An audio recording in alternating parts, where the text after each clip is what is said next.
English စာနဲ့ပတ်သက်ပြီးတော့နည်းနည်းပွားလိုက်အောင်ပါဗျာနော်ကျွန်တော်ဆရာကြီးတော့မဟုတ်ပါဘူး English စာက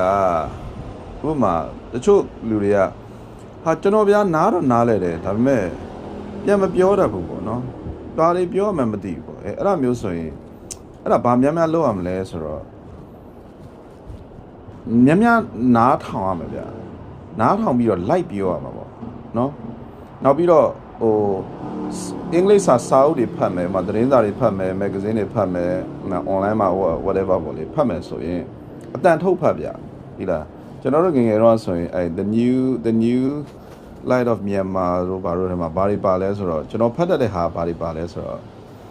ဟိုမကောင်းတဲ့သတင်းတွေပေါ့နော်မကောင်းတဲ့သတင်းတော့ဘာလေးပြတ်ကြတယ်လို့ရေကြီးတယ်လို့ဘယ်နှယောက်သေးတယ်လို့ပဲလို့ဆိုတာအဲ့လေးကသေးလေးတွေသိတယ်မလား short လေးတွေအဲ့မှာတော့ဖတ်ရင်အကုန်လုံးကဘယ်နေရာမှာဘာဖြစ်တယ်လူဘယ်နှယောက်သေးတယ်ဘယ်တော့ဖြစ်တယ်ဘယ်လိုဖြစ်တယ်အဲ့ဒါမျိုးပါအဲ့မျိုးကဖတ်လို့လဲနားလဲတယ်နောက်ဖတ်လို့လဲနားလဲတယ်ပေါ့နော်နောက်ပြီးတော့ဟိုကိုကဖတ်လို့နားလဲဝိုင်းလဲပြောစရာကောင်းတာနော်နောက်ပြီးတော့အဲ့စကားပြောဖို့ဆိုရင်အဲ့ခုနပြောသလိုကိုနဲ့ကို level နဲ့ညီတဲ့စာအုပ်လေးတွေလိုက်ရှာဗျာကျွန်တော်တို့တော့ဆိုရင်ကန်ကောင်းလို့ပေါ့နော်အဲ့ဒီ British Council လို့ဘာလို့မှဆိုရင်သူကစလုံး900နဲ့ရေးထားတဲ့စာအုပ်တို့စလုံး300နဲ့ရေးထားတဲ့စာအုပ်တို့အဲ့လိုမျိုးစာအုပ်လေးတွေရှိတယ်ဗျအဲ့ဒါလေးတွေအဲ့လိုမျိုးစာအုပ်လေးတွေအလွယ်လေးတွေပေါ့နော်ကလေးတွေဖတ်တာပေါ့လေတကယ်တော့ကိုရီးယားကြီးမှပဲရှောက်ဖတ်တာဆိုတော့အဲ့ဒီစာအုပ်လေးတွေဖတ်ပြီးတော့အော်ဒါလေးတွေကဒီလိုပါလားတခါပုံဖြစ်တတ်တာကြတော့အမ10နှစ်အောင်ပဲတက္ကသိုလ်ပြီးသွားပြီ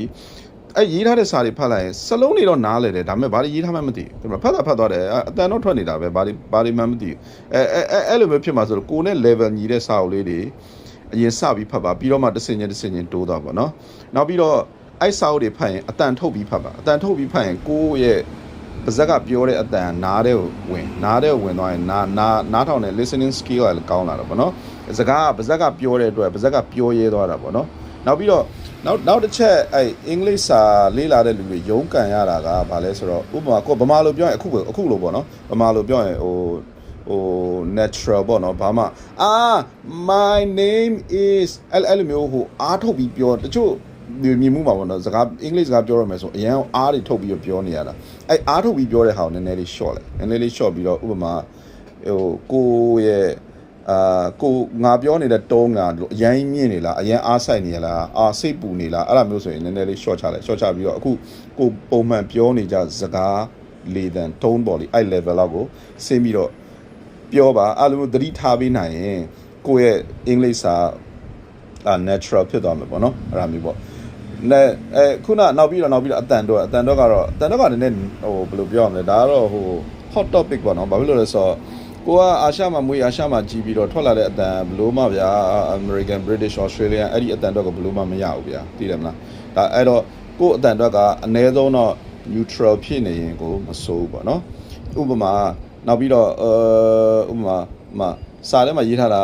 what is your name ဆိုရင်ကိုကလည်း what is your name ဒါမဲ့တကယ်တမ်းနေလားငါလားရုပ်ရှင်တို့ဘာလို့လဲမှာကြည့် what is your name လို့မေးတာတော်တော်ရှာလေ what's your name အဲ့ဒါမျိုးသွားတာဟုတ်နော်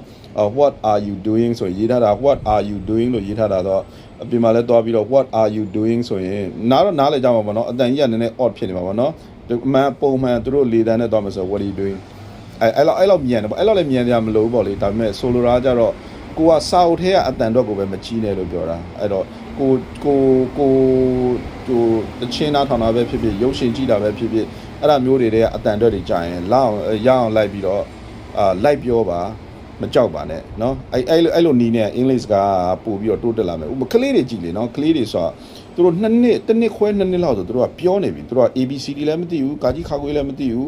grammar တွေလည်းမသိဘူးဘာမှမသိဘူးဒါပေမဲ့သူတို့ပြောနိုင်တယ်ဘာဖြစ်လို့လဲသူတို့အကြားနဲ့သွားတာเนาะအကြားနဲ့သွားဖို့အတွက်များနားထောင်ပါရုပ်ရှင်တွေကြည့်လဲများကြည့်ပါနောက်ပြီးတော့စာဖတ်ရင်လည်းအတန်ထုတ်ပြီးဖတ်ပါအတန်ထုတ်ပြီးဖတ်တာမကြောက်နဲ့เนาะဘာဖြစ်လို့လဲဆိုတော့အတန်ထုတ်ပြီးမှတ်လို့ကိုယ်အတန်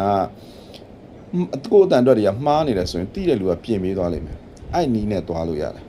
เนาะစကားပြောချင်တဲ့လူတွေ